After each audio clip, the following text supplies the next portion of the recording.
देखिए, आज के वीडियो में बात करने वाले हैं प्रकाश की व्युत्क्रम की। और पिछले वीडियो में मैंने प्रकाश की व्युत्क्रम को समझने के लिए कुछ पॉइंटों की बात की थी कि भाई किस तरह से दो वेव जब आपस में मिलती हैं, यानी अध्यारोपण के सिद्धांत की बात की थी। जब दो वेव समान कला में मिलेंगी तो जो परिणामी विस्थापन होगा वो किस तरह से हो जाएगा, y=y1 + y2। विपरीत कला में मिलेंगी तो y=y1 - y2। और हमने उसके जो तरंग स्वरूप था उसको खींच करके भी आपको दिखाया था।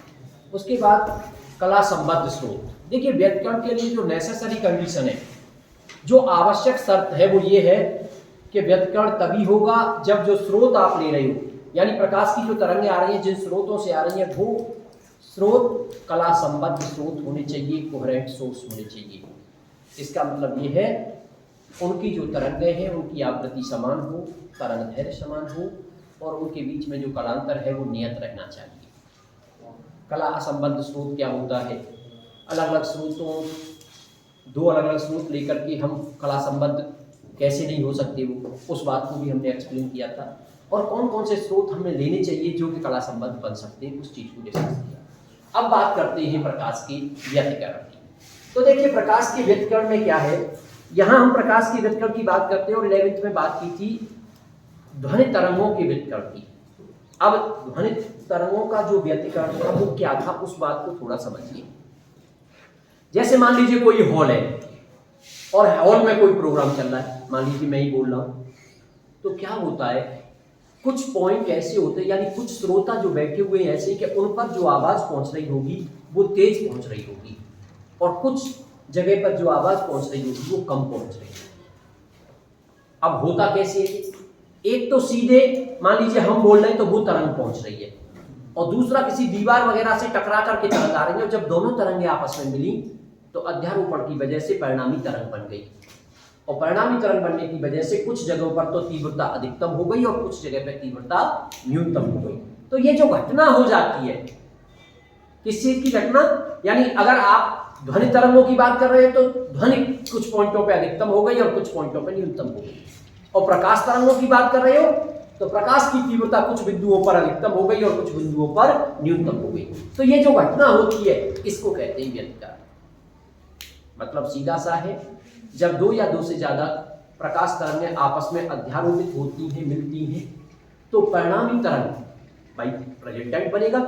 तो उसकी वजह से कुछ बिंदुओं पर तीव्रता अधिकतम हो जाती है और कुछ बिंदुओं पर प्रकाश की तीव्रता न्यूनतम हो जाती है। इस घटना को व्यतिकरण कहते हैं, या इसे दूसरी तरह से डिफाइन भी कर सकते हो आप। एक्चुअल में यहां होता क्या है, जब आप आगे चल के पढ़ोगे कि व्यतिकरण एवं ऊर्जा संरक्षण, ये जब टॉपिक आएगा तो वहां क्या देखेंगे आप कि जहां पर आप ये करेंगे यहां पर तीव्रता अधिकतम हो जाती है और कुछ बिंदुओं पर तीव्रता न्यूनतम हो जाती है। तो तीव्रता तो एक जैसी थी, ऊर्जा तो संरक्षित थी, लेकिन जहां तीव्रता न्यूनतम है वहां वाली जो ऊर्जा है वो ट्रांसफर हो गई अधिकतम वाली जगह पे। तो ऊर्जा का तो संरक्षण हुआ, केवल ऊर्जा का रीडिस्ट्रीब्यूशन हो गया, ऊर्जा का पुनर्वितरण हो गया। तो आप चाहे तो दो लाइन में डेफिनेशन भी दे सकते हो कि जब दो या दो से ज्यादा तरंगें, प्रकाश तरंगें आपस में अध्यारोपित होती है तो अध्यारोपण के पश्चात ऊर्जा का, प्रकाश ऊर्जा का पुनर्वितरण हो जाता है, रीडिस्ट्रीब्यूशन हो जाता है। यानी कुछ बिंदुओं से ऊर्जा जो है दूसरे बिंदुओं पर स्थानांतरित हो जाती है। जहां पर ऊर्जा जाएगी वहां पर क्या हो गया, अधिकतम हो गई, और जहां से गई है वहां पर न्यूनतम हो गई। इसी घटना को प्रकाश का व्यतिकरण कहते हैं। अब बात आती है कि भाई तीव्रता की बात आ रही है कि एक जगह पे तीव्रता न्यूनतम हो गई, एक जगह पे तीव्रता अधिकतम हो गई। तो इसकी वजह से व्यतिकरण हमारा दो तरीके का होता है। एक कंस्ट्रक्टिव इंटरफियरेंस, उसको कहते हैं संपोषी व्यतिकरण,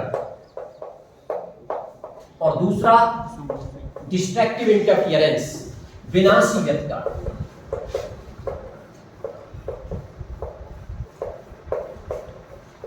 संपोषी व्यतिकरण क्या है, जब दो तरंगें आपस में मिल रही हैं, मिलने की वजह से अगर तीव्रता अधिकतम हो जाती है, मैक्सिमम तीव्रता हो जाती है, उसको कहते हैं संपोषी व्यतिकरण। और अगर जैसे विपरीत कला में मिलती है तो वहां पर तीव्रता क्या हो जाती है, न्यूनतम हो जाती है, तो उसको कहते हैं विनाशी व्यतिकरण। इसका मतलब सीधी सी बात है, जहां तीव्रता अधिकतम हो रही है वो संपोषी व्यतिकरण है, जहां तीव्रता न्यूनतम हो रही है वो विनाशी व्यतिकरण है, कंस्ट्रक्टिव और डिस्ट्रक्टिव। अब व्यतिकरण हमारी समझ में आ गया कि भाई व्यतिकरण क्या चीज है। व्यतिकरण का मतलब सिंपल सा है ऊर्जा का पुनर्वितरण। लेकिन अब हमको इसका मैथमेटिकल एनालिसिस करना है, इसका गणितीय विश्लेषण हमको करना है, और वास्तव में गणितीय विश्लेषण से ही हम इसको अच्छी तरह से समझ पाएंगे। अब गणितीय विश्लेषण में करना क्या क्या है, ये बात आपको थोड़ा अच्छी तरीके से समझनी होगी, क्योंकि जो न्यूमेरिकल आता है व्यतिकरण पे, एक्चुअल में हम जो फॉर्मूले रखते हैं ना, तो ये टॉपिक ऐसा नहीं है कि रट कर के काम चलाया जा सके, बल्कि इसको समझने की कोशिश हमें करनी है कि कहाँ पर क्या होता है, तो कंडीशंस कैसी हैं, ठीक है ना। इस बात को थोड़ा समझने की कोशिश आपको करनी है। तो गणितीय विश्लेषण करने के लिए हम क्या कर रहे हैं, हम दो तरंगें लेकर के चल रहे हैं। हमने माना दो तरंगें हैं, पहली तरंग का विस्थापन है y1 = a1 sin omega t। भाई किसी भी तरंग का समीकरण होता है, आप अच्छी तरह जानते हो, y = a sin omega t से प्रदर्शित करते हो आप उस तरह के समीकरण को। और दूसरी तरंग का जो समीकरण है उसको मान लिया y2 = a2 sin omega t + phi। यानी इन दोनों में जो फेज का डिफरेंस हो गया वो फाई का हमने कर लिया अपनी तरफ से। आप कहते हैं कि सर हम तो ओमेगा टी लेके उससे भी दिखा सकते हैं, लेकिन फिर क्लियरिटी नहीं आती है, क्योंकि भाई उनके बीच में जो फेज डिफरेंस हम कांस्टेंट रखने की बात कर रहे थे, फिर वो भी तो होना चाहिए, इसलिए उसको फाई मान लिया। आप कहते हैं कि सर यहाँ ओमेगा को ओमेगा क्यों माना, इसमें ओमेगा 1 मानते और इसमें ओमेगा 2 मानते। ऐसा नहीं करेंगे, क्यों? क्योंकि व्यतिकरण के लिए एक कंडीशन हमने बताई थी कि व्यतिकरण के लिए स्रोत जो होने चाहिए वो कैसे होने चाहिए, कला संबद्ध स्रोत होने चाहिए। और कला संबद्ध स्रोत की परिभाषा है कि उनकी आवृत्ति समान होनी चाहिए। तो वास्तव में ओमेगा को कहते हैं यहाँ पे कोणीय आवृत्ति, कोणीय आवृत्ति। और कोणीय आवृत्ति अगर आपने अलग अलग ले ली तो कोणीय आवृत्ति का फॉर्मूला होता है 2 पाई न्यू, तो फिर आवृत्ति भी अलग अलग हो जाएंगी, और आवृत्ति अलग अलग हो गई तो फिर स्रोत आपके कला संबद्ध नहीं रहेंगे। इसलिए जब आप इक्वेशन मानोगे तो ओमेगा को दोनों में एक जैसा रखना है, उसको आपको नहीं बदलना। एम्पलीट्यूड जो लिया है आपने, इसको आयाम कहते हैं, इनको अलग अलग रख सकते हो।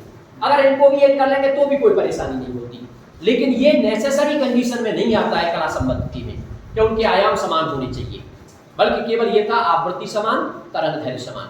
आयाम समान हो जाए तो बहुत अच्छा, अदरवाइज नियरली इक्वल।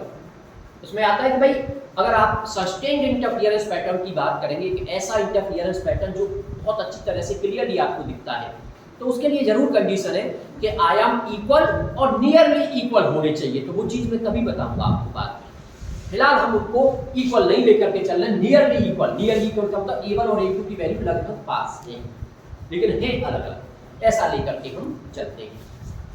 तो हमने मान लिया भाई व्यतिकरण जो हो रहा है वो दो तरंगों के बीच में हो रहा है, उन दोनों तरंगों के समीकरण ये मान लिए।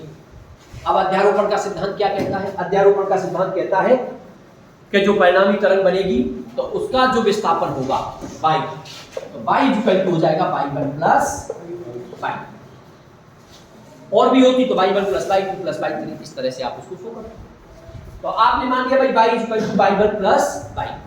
अब हमारा टारगेट क्या है कि हमें लाना क्या है? देखिए, व्यतिकरण के बाद वास्तव में दो तरंगे या दो से ज्यादा तरंगे आपस में मिली, और मिलने के बाद एक परिणामी तरंग बनी, जैसा कि मैंने आपको कल के वीडियो में दिखाया था कि दो तरंगें ली थी और फिर परिणामी तरंग कैसे बनी उनसे, सही है ना। तो अब जो वो परिणामी तरंग बन रही है वो भी तो तरंग है, इसका मतलब उसका भी तो इक्वेशन अगर हम निकालेंगे तो उसका इक्वेशन भी तो कुछ इसी तरीके से होना चाहिए ना, वो भी तो इसी तरीके से आना चाहिए। y equal to a sin omega t के फॉर्मेट में ही आना चाहिए उसको भी।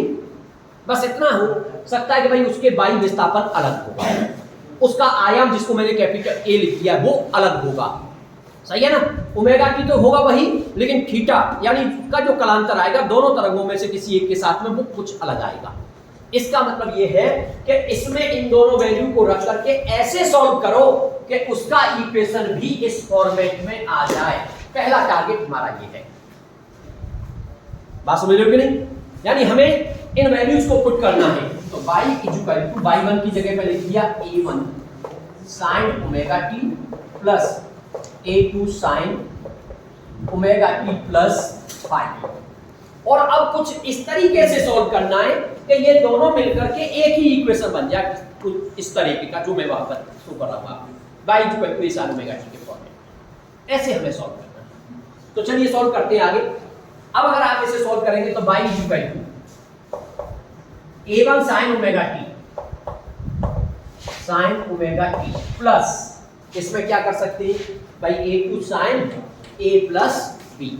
आप इसमें sin a प्लस b का फॉर्मूला लगा सकते हो। sin a प्लस b का मतलब sin a cos b plus cos a sin b। तो इसमें हमने फॉर्मूला लगा दिया, a2 अपनी जगह पर है और इसमें लगाया sin a cos b plus cos a यानी cos ओमेगा टी और इनटू sin b यानी sin phi।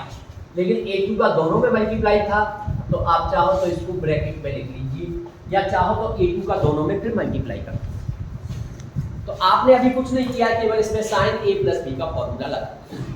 अब आप a2 का दोनों में कर लो मल्टीप्लाई, तो y is equal to a1 sin omega t plus a2 sin omega t cos phi plus a2 cos omega t into sin phi। अब कुछ ऐसा करना है एक साइन बन जाए, सब कुछ सॉल्व होकर के केवल एक साइन बन जाए। ऐसा करने के लिए मैंने क्या किया, देखिए अगर आप इसको ऐसे देखोगे तो वास्तव में क्या आएगा, तो उसको कैसे करेक्ट कर सकते हो। जैसे आपको लाना है sign omega t plus theta, ऐसे आ जाए sign omega T cos theta plus cos omega T sine theta. अगर इस फॉर्मेट में आ जाएगा तो हम उसको इकट्ठा कर देंगे। बात समझ रहे हैं कि नहीं भाई? अगर हमारा ऐसे आ जाए sign omega T cos theta plus cos omega T sine theta, तो उसको इकट्ठा करके लिख देंगे sign omega t plus theta. ऐसा करने के लिए हमने क्या किया, एक काम करते हैं, इन दोनों में से sin ओमेगा टी कॉमन ले लेते हैं। y is equal to sin omega t ले लिया कॉमन, ब्रैकेट में बचा a1 plus a2 cos phi। आप कहेंगे कैसा क्यों किया? क्योंकि sin ओमेगा की जरूरत है। अब प्लस इसमें cos ओमेगा टी को बाहर ले लो, cos ओमेगा टी, और इसमें क्या आया a2 sin phi। अब क्या होना चाहिए, होना ये चाहिए sign omega T cos theta, theta कुछ अलग भी हो सकता है, मैं ये नहीं कह रहा, बस वो तो एक फॉर्मेट है, plus cos omega T sine theta. तो क्या देख रहे हैं इसमें, साइन ओमेगा टी और प्लस मतलब साइन ओमेगा टी इनटू करके कुछ है और plus cos omega T into करके कुछ है, तो कुछ ऐसा मानो कि वो बन जाए। तो अब यहीं से चेंज होता है। हमने मान लिया लेट, इसको मान लेते हैं कुछ a1 plus a2 cos phi equal to अपनी तरफ से मान लिया r cos थीटा। आप कहोगे कि सर cos थीटा क्यों माना? क्योंकि मैं sin ओमेगा टी के साथ cos थीटा लाना चाहता हूं, sin omega t cos theta, इसलिए cos थीटा माना। फिर आगे इसको मान लिया, अब आगे sin a cos थीटा हो जाएगा, अब cos ओमेगा टी अब क्या आना चाहिए इसकी जगह पे, sin थीटा, इसलिए उसको माना n a2 sin phi, इसको आपने मान लिया r sin थीटा।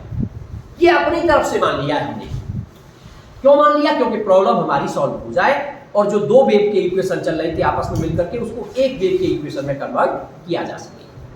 अब ऐसा मानने के बाद पहली बात में जो वैल्यू रख देते, साथ ही साथ इनको इक्वेशन मान लिया फर्स्ट और सेकंड, और इन वैल्यू को उठा के यहां पुट कर दिया। तब यहां से आप बात करेंगे तो y is equal to sine omega t और इसकी जगह पे आ जाएगा r cos थीटा। तो चाहो तो r को पहले लिख लेते हैं r, और ये sign omega T into cos theta plus, अब क्या बचेगा, cos ओमेगा टी इसकी जगह पे आएगा r sin थीटा, तो r को इसमें भी पहले लिख लेता हूं cos ओमेगा टी और इनटू ये बचेगा sin थीटा। अब आपको दोनों में दिख रहा है r कॉमन आ गया, y is equal to r और sin a cos b plus cos a sin b, यानी ये बन गया आपका sin omega t plus theta. इस तरह से आपने अपनी तरफ से कुछ जोड़ करके और रिजल्टेंट वेव का इक्वेशन प्राप्त कर लिया। रिजल्टेंट वेव का इक्वेशन आ गया y is equal to r sin omega t plus theta. हाँ, कुछ चीजें इसमें ऐसी आई है जो हमने अपनी तरफ से ले ली है। आप अच्छी तरह से जानते हो कोई भी सॉल्यूशन कोई भी आंसर हम ऐसा नहीं छोड़ सकते जिसमें अपनी मानी हुई चीजें हों, बल्कि अगर है तो उनको एक्सप्लेन करना पड़ता है कि वो क्या है, वास्तव में हमारे पास क्या है। हमारे पास गिवन बस ये है, दो चीजें, ये चीजें गिवन है हमारे पास, ये दी हुई चीजें हैं, y1 y2 दो वेव है, a1 a2 उनके आयाम है और फाई उनके बीच में कालांतर है।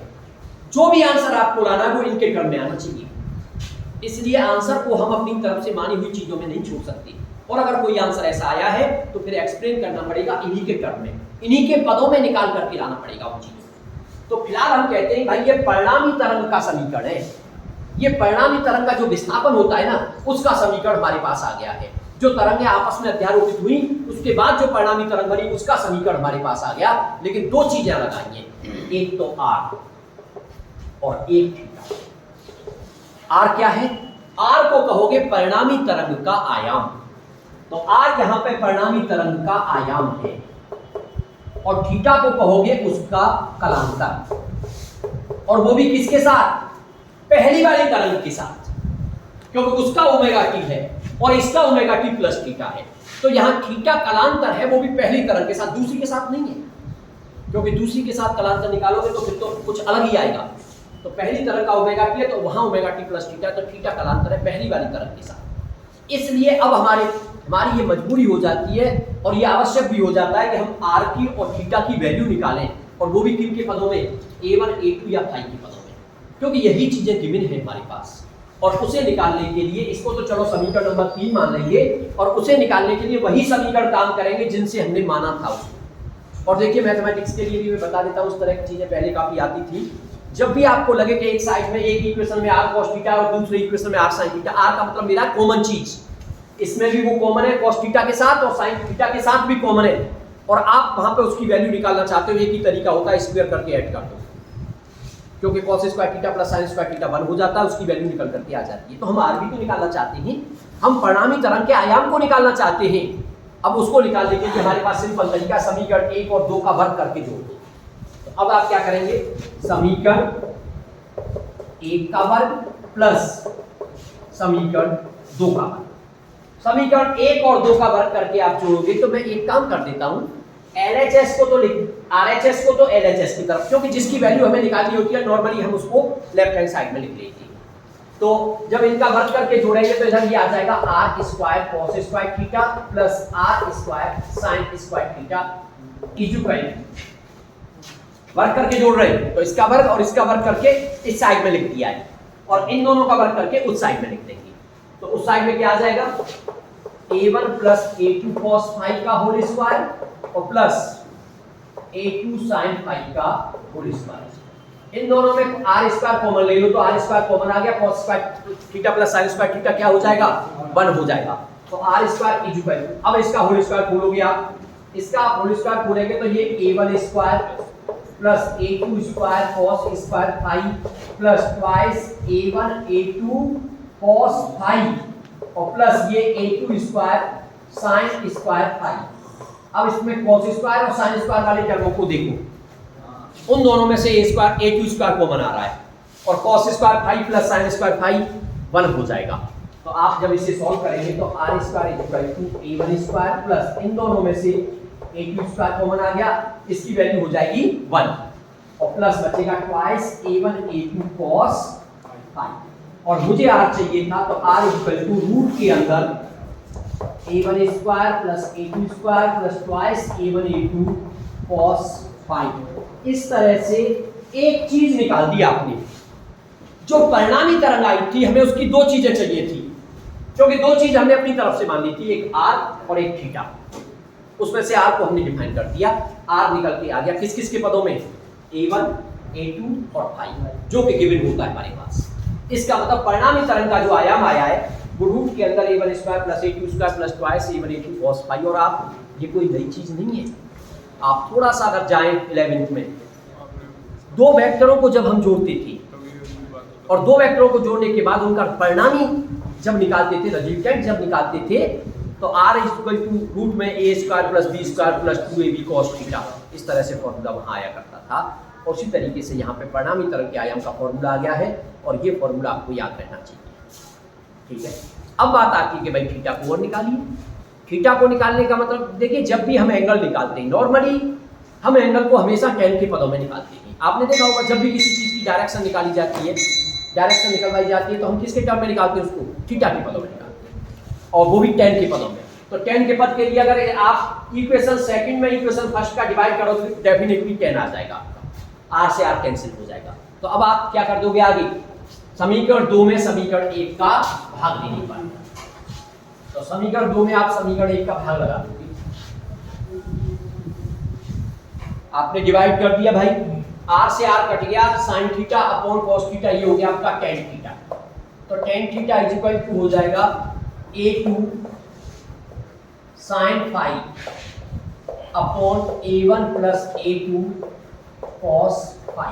और चाहते हो थीटा निकालना तो theta is equal to tan inverse a2 sin phi upon a1 plus a2 cos phi। और ये भी कोई नया फॉर्मूला नहीं है, ये भी वहां जब हम 11th में निकालते थे तो उसकी डायरेक्शन निकालने के लिए जो फॉर्मूला आता था ना, tan थीटा इक्वल टू तो b sin theta upon a plus b cos theta, वो भी यही आता था, बिल्कुल सेम उसी फॉर्मेट का फॉर्मूला है। तो इस तरह से अभी तक हमने जो किया है वो बस इतना किया है कि दो तरंगों के समीकरण लेकर के हम चले थे, और अध्यारोपण के सिद्धांत से जो परिणामी तरंग निकल के आई, एक तो उसका समीकरण निकाल दिया, उस समीकरण में जो आयाम आया था उस आयाम को कैलकुलेट कर लिया, और जो कलांतर दिखा रहा था पहली वेव के साथ उस कलांतर को कैलकुलेट करके दिखा दिया। इतना हमने कर दिया, इतना मैथमेटिकल। अभी टॉपिक कंप्लीट नहीं हुआ है, ये टॉपिक बहुत बड़ा टॉपिक है, लेकिन हमें इस स्टेप में इस टॉपिक को समझना होगा कि भाई किस तरीके से हमें आगे बढ़ना है। ठीक है, तो अब इतना काम हमने कर लिया, लेकिन कर क्या रहे हैं हम तो मैथमेटिकल एनालिसिस कर रहे हैं किसका? व्यतिकरण का, इंटरफियरेंस का। और इंटरफियरेंस क्या होता है कि कुछ बिंदुओं पर तीव्रता अधिकतम और कुछ बिंदुओं पर तीव्रता न्यूनतम। यानी इस चीज को क्लियर करके लाना है हमें कि भाई ऐसे कौन से बिंदु हैं, वो उन बिंदुओं को क्लैरिफाई करना है, और ऐसे कौन से बिंदु जहाँ पे न्यूनतम होती है उनको भी निकाल करके लाना है। या फिर आप दूसरे शब्दों में ये कह सकते हो, क्योंकि अधिकतम वाले बिंदुओं को कहते हैं संपोषी व्यतिकरण और न्यूनतम वाले बिंदुओं को कहते हैं विनाशी व्यतिकरण। यानी आपको संपोषी व्यतिकरण की कंडीशंस को बताना है और विनाशी व्यतिकरण की कंडीशंस को बताना है। लेकिन उसे कब बताओगे? तीव्रता अधिकतम और तीव्रता न्यूनतम। इसका मतलब मेन काम रहेगा तीव्रता निकालने का, कि भाई पहले तीव्रता तो निकालो, और जब तीव्रता निकल के आ जाएगी तब बात करेंगे कि अधिकतम कब होगी और न्यूनतम कब होगी, यानी संपोषी व्यतिकरण कब होगा और विनाशी व्यतिकरण कब होगा। तो अब मेन बात टारगेट क्या बनी? 3 टारगेट हमारे हो गए। चौथा टारगेट क्या है? तीव्रता का। पहला टारगेट क्या? परिणामी तरंग का समीकरण निकाला, दूसरा उसका आयाम निकाला, तीसरा उसकी दिशा निकाली। अब चौथा टारगेट क्या है? परिणामी तरंग की तीव्रता निकालो। आपको ध्यान हो तो जब मैंने हाइजेंस प्रिंसिपल की बात की थी, यानी प्रकाश की तरंग प्रकृति की बात की थी, तो मैंने 2 चीजें बताई थी आपको कि प्रकाश की तरंग प्रकृति का मतलब होता है जो प्रकाश की तीव्रता होती है उसके आयाम के वर्ग के अनुपाती होती है। यानी वेव थ्योरी कहती है इस बात को कि किसी भी प्रकाश की जो तीव्रता होगी वो उसके आयाम के वर्ग के अनुप्रमाणुपाती होगी। इसका मतलब क्या हुआ? इसका मतलब ये हुआ परिणामी तरंग की तीव्रता की बात अगर हम करें, अब यहाँ तीनों तरंगों की, जिन तरंगों ने आपस में अध्यारोपण किया उन तरंगों की तीव्रता की बात करिए।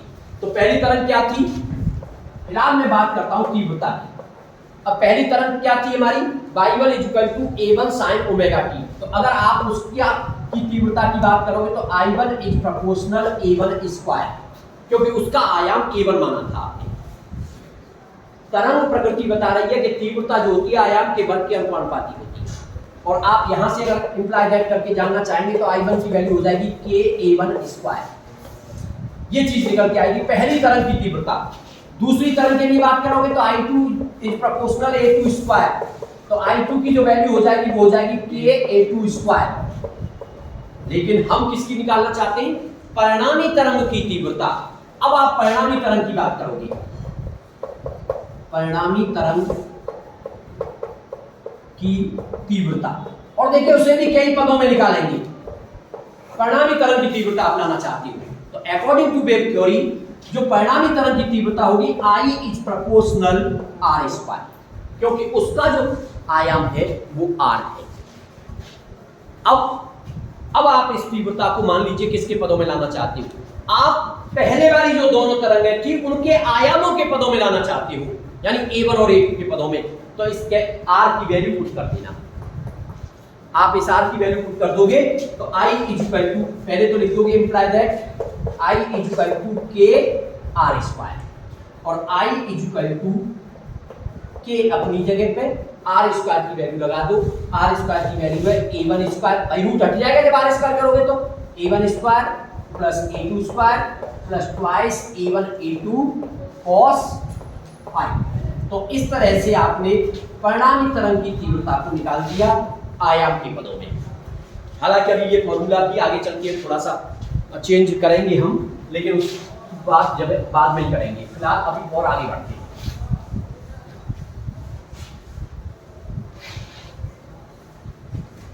अभी थोड़ा सा और आगे बढ़ते हैं। अब हमने भाई आयाम के पदों में तो निकाल दिया। मान लीजिए मैं इसको I1 और I2 के पदों में लाना चाहता। I1 का मतलब पहली तरंग की तीव्रता और I2 का मतलब दूसरी तरंग की तीव्रता, तो k का मल्टीप्लाई कर देंगे तो I इक्वल टू हो जाएगा I equal to k a1 square plus k a2 square plus twice k a1 a2 और cos फाई।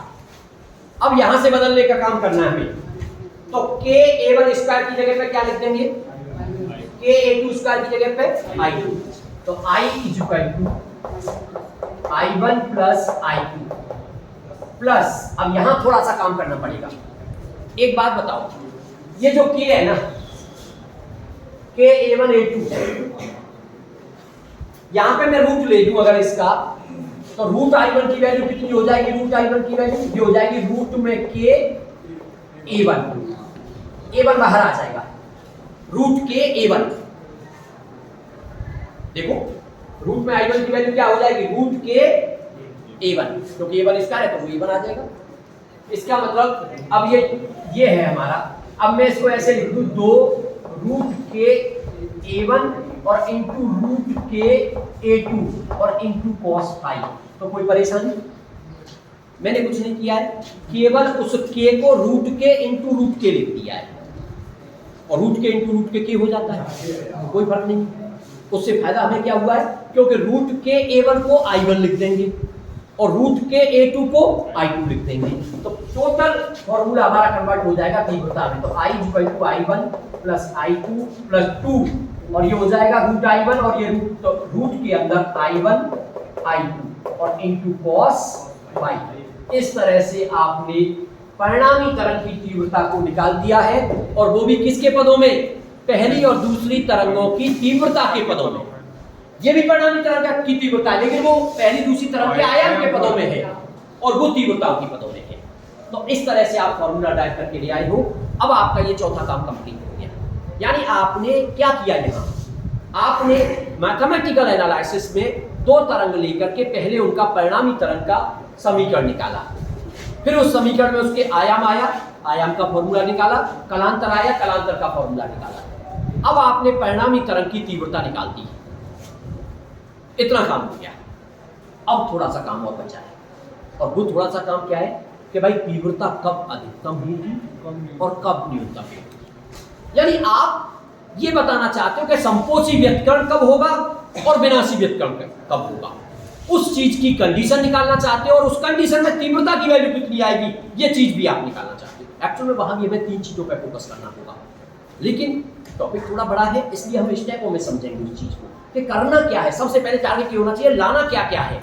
अगर वो चीज हमारी माइंड में रहेगी कि ये चीज लेके आना है, फिर कोई परेशानी नहीं है। जैसे निबंध लिखते हैं ना, तो निबंध की सबसे पहले हम भूमिका बना लेते हैं कि भाई करना क्या है, प्रस्तावना, फिर उसके बाद अब किस पे लिख रहे हैं निबंध, तो उसके बारे में कि भाई विद्यालय पे लिख रहे हैं तो प्रस्तावना हो गई, फिर विद्यालय, अगर भवन के बारे में कि भवन, वहाँ पढ़ाई के स्तर के बारे में, टीचर्स के बारे में, स्टूडेंट के बारे में, वहाँ की सामाजिक वातावरण के बारे में, वहाँ की इंफ्रास्ट्रक्चर के बारे में, वहाँ के पेड़ पौधे पार्क वगैरह के बारे में, तो सारी चीज़ लिखते हो आप। तो हेडिंग आप माइंड में बना लेते हो कि भाई लाना क्या है। ऐसे तुम्हें इंटरफियरेंस वाले जिस टॉपिक को पढ़ने के लिए माइंड में बनाना होगा कि लाना क्या है।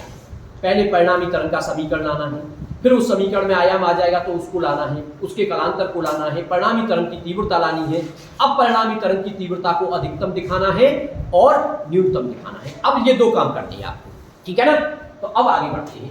तो ये काम हमारा इतना कंप्लीट हो गया परिणामी तरंग की।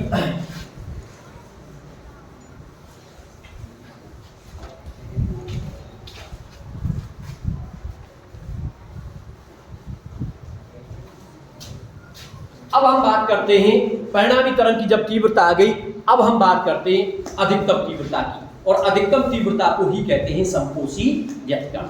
यानी हम अब पहले पॉइंट में संपोषी व्यतकरण की बात करते हैं, या आप इसको अधिकतम तीव्रता भी लिख सकते हो, मैक्सिमम इंटेंसिटी भी कह सकते हो, ठीक है ना। इनको मैक्सिमा और मिनिमा वर्डों से भी, मैक्सिमा और मिनिमा न्यूनतम और अधिकतम वर्डों से भी इसको संबोधित कर दिया जाता है। कभी कभी न्यूमेरिकल में तो वहां भी ध्यान रखना है आपको। मैक्सिमा का मतलब संपोषी व्यतकरण और मिनिमा का मतलब विनाशी व्यतकरण।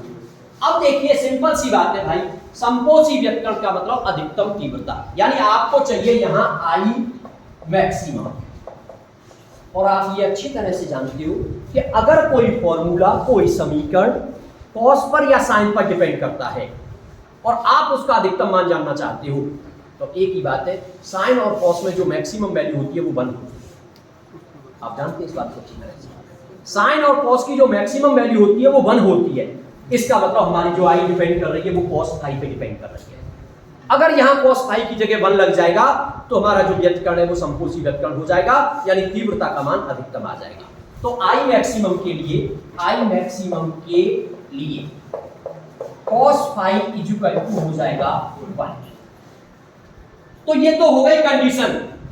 तो चलो कंडीशन को तो बाद में सॉल्व करूंगा, पहले आई मैक्सिमम को निकालता हूं। तो तब आई मैक्सिमम कितनी हो जाएगी, तब आई मैक्सिमम, अब आई मैक्सिमम हो गई I1 plus I2 plus 2 root में I1 इंटू I2, क्योंकि cos फाई की जगह पे तुमने लगा दिया 1। तो अब अगर कभी आ जाए कि भाई जहां तीव्रता अधिकतम हो जाती थी वो तीव्रता का मान कितना था, तो वो मान ये I1 plus I2 plus 2 root में I1। ये तो उनके पदों में हो गया, तीव्रताओं के पदों में। लेकिन यहीं पे तुमसे आयाम के पदों में भी अधिकतम पूछा जा सकता है, यानी अधिकतम आयाम भी आप निकाल सकते हो। तो संपोषी व्यतकरण की कंडीशन में अधिकतम आयाम के लिए यहां cos फाई की वैल्यू क्या लग जाएगी, 1। तो या आप ऐसे करिए, यहां पे कह लीजिए, यहां पे cos फाई की वैल्यू क्या लग जाएगी, 1। तो आर भी आपका मैक्सिमम हो जाएगा इस केस में, तथा इसके आर मैक्सिमम कितना हो जाएगा, आर मैक्सिमम हो जाएगा a1 square plus a2 square plus twice a1 a2 root के अंदर। लेकिन ये तो किसका होल स्क्वायर बन रहा है, a1 प्लस a2 का होल स्क्वायर, और ऊपर लगा हुआ है रूट, तो रूट हट जाएगा। इसका मतलब ये आ जाएगा a1 प्लस, तो r मैक्सिमम की जो वैल्यू आ गई, आयाम का जो अधिकतम मान आए या वो भी आ गया आपका a1 प्लस a2।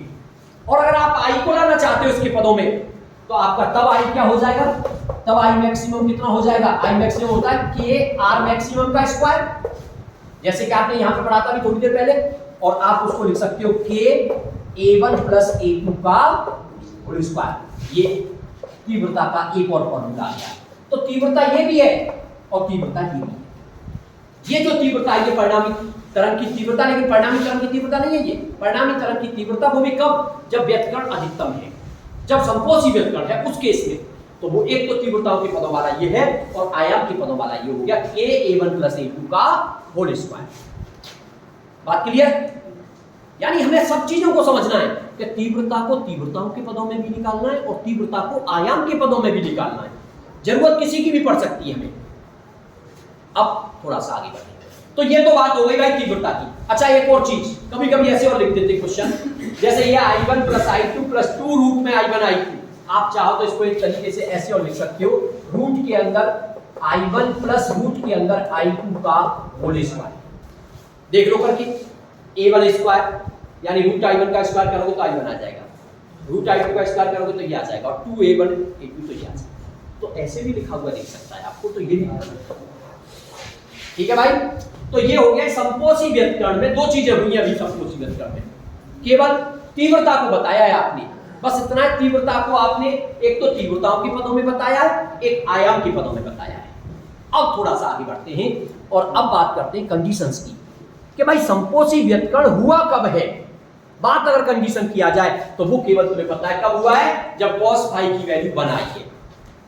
तो संपोषी व्यक्तिगण के लिए कंडीशंस की बात की जाए तो cos फाई की वैल्यू आपकी है +k1। लेकिन एक बात ध्यान रखना, अगर मैं तुमसे पूछूं कि भाई cos फाई की वैल्यू 1 है तो फाई कितना होगा, तो आप कहोगे कि 0, क्योंकि cos 0 की वैल्यू 1 होगी। लेकिन ये तो एक पर्टिकुलर केस हो गया और हमें बात चाहिए जनरल। जनरल का मतलब कब कब 0, कब कब उसकी वैल्यू 1 होगी।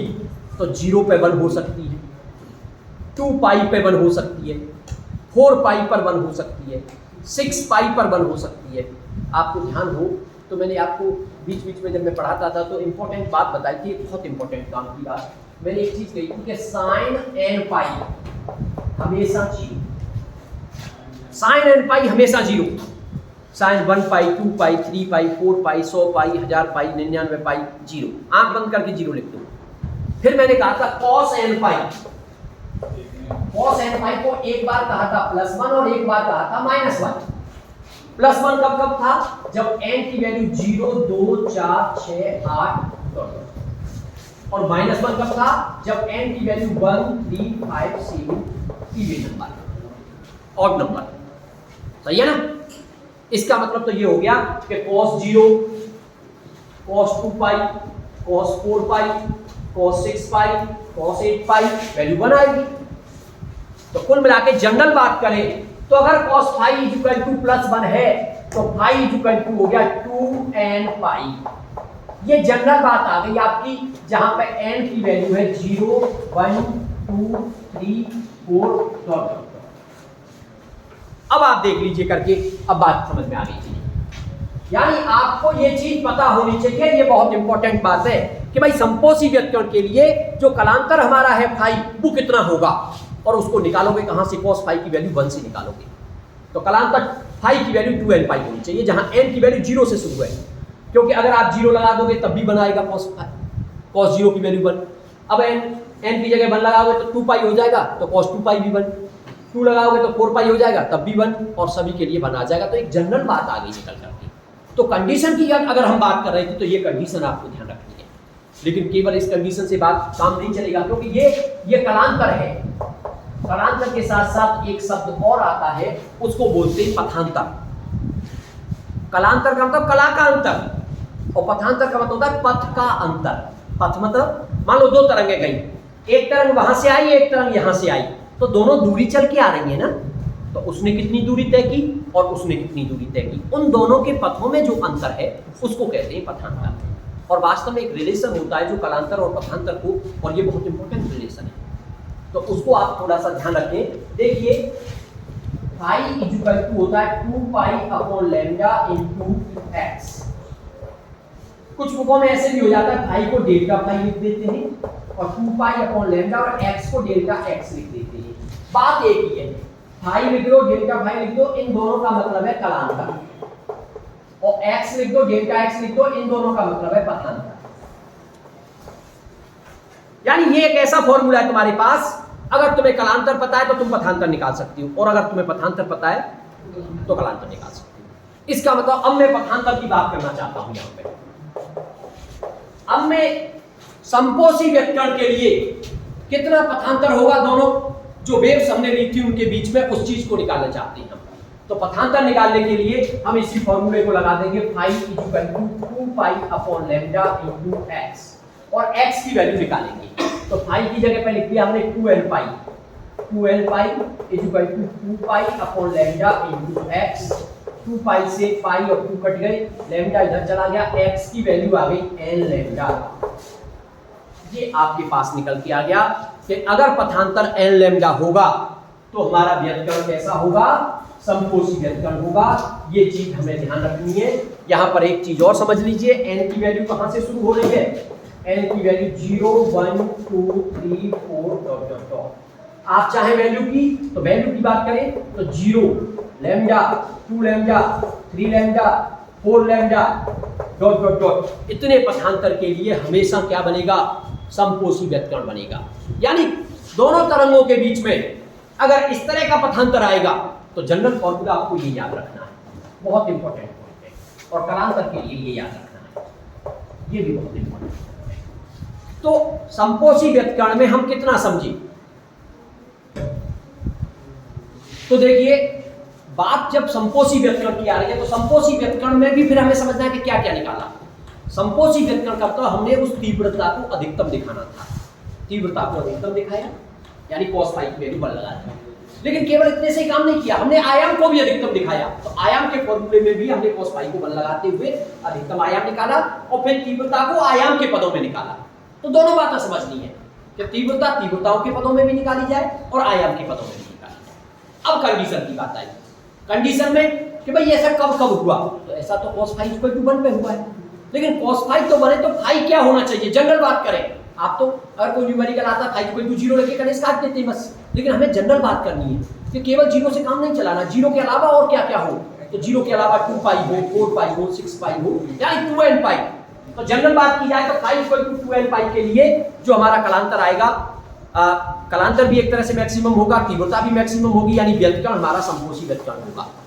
अब जब कलांतर की बात आ गई तो साथ ही साथ फिर हमने पथांतर को डिफाइन किया उससे, और उसके लिए हमने पथांतर का फॉर्मूला निकाल लिया और पथांतर x equal to l lambda निकल करके आ गया। तो इतनी बातें हमें संपोषी व्यतिकरण के बारे में पता होनी चाहिए। अब बात आती है विनाशी व्यतिकरण।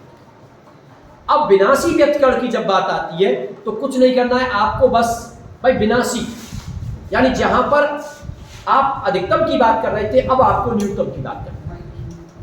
और न्यूनतम आप जानते हो cos में वैल्यू अगर अधिकतम +1 होती है तो न्यूनतम में -1 होती है। इसका मतलब अब आप ये देखेंगे कि cos फाई की वैल्यू -1 कब कब होगी, उस कंडीशन की आपको बात करनी होगी और दोबारा से बिल्कुल रिपीट करके सारी चीजों को हमें निकाल करके लाना होगा। तो विनाशी व्यतिकरण की जब बात की जाए,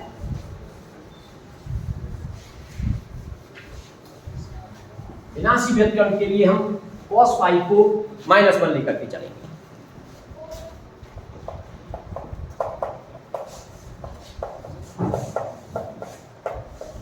तो विनाशी व्यतिकरण के लिए यानी i को मिनिमम लाना है हमें, तो i के मिनिमम के लिए अब i मिनिमम कब होगी, जब cos फाई को आप -1 कहोगे। तो अब एक काम करिए भाई, पहला काम तो आप ये करिए कि i मिनिमम की वैल्यू निकालिए, और वो भी दोनों के पदों में, आयाम के पदों में भी और तीव्रता के पदों में। यानी cos फाई की वैल्यू को -1 लगा देते हैं, कहां पर, इस वाली फॉर्मूले। तो तब i मिनिमम हमारा हो जाएगा i minimum i1 plus i2 और यहाँ माइनस आ जाएगा तो माइनस का 2 रूट में i1 i2, और चाहो तो इसको लिख सकते हो रूट के अंदर i1 माइनस रूट के अंदर i2 का होल स्क्वायर। तो इस तरह से ये मिनिमम तीव्रता निकल के आ गई। यानी जिन बिंदुओं पर आप ये कहना चाहते थे कि तीव्रता मिनिमम हो जाती है, उस तीव्रता का मान कितना होगा वो ये निकल के आ गया। साथ ही साथ तथा आयाम की बात की जाए तो r मिनिमम होगा, और आयाम जो मिनिमम आएगा उसमें भी आपको cos फाई का यानी वो भी कितना हो जाएगा, रूट के अंदर a1 square plus a2 square minus का ट्वाइस a1 a2, और या फिर उसको कह दो आप a1 माइनस a2 का होल स्क्वायर हो जाएगा और रूट से बाहर आ जाएगा यानी a1 माइनस a2। ये आयाम आ गया आपका मिनिमम। और अगर तीव्रता को आयाम के पदों में लाना चाहते हो, एंड करके लिख सकते हो i मिनिमम को, और इस तरह से लिखा जा सकता है, एक तरह से आप फॉर्मूला लिख देते के आर मिनिमम का स्क्वायर यानी के a1 माइनस a2 का होल स्क्वायर। तो ये भी एक तीव्रता का फॉर्मूला निकल गया। अब बात आती है कंडीशन की, और वो कंडीशन जैसे आपने यहाँ निकाली थी सेम उसी तरीके से कंडीशन को निकाल करके लाना है, लेकिन इनको आपको ध्यान रखना है। अब मैं बात करता हूँ कंडीशन के लिए। तो जब कंडीशन की बात आएगी तो भाई cos फाई क्या है, -1। और अब जनरल बात करते हैं तो देखिए मैंने अभी अभी आपको बताया था कि अगर उसकी वैल्यू -1 कब कब होती है, ऑड नंबर पर, 0 पे नहीं होती। अब की बात वहां 0 पे होती थी, 0 2 4 6 ऐसे करके, लेकिन अब ऑड नंबर यानी पाई, 3 पाई, 5 पाई, 7 पाई, इस तरीके से। अब जनरल फॉर्मूला बनाओगे तो थोड़ा सा अजीब तरह का बनेगा, यानी pi is equal to 2n-1 pi, ये बन गया।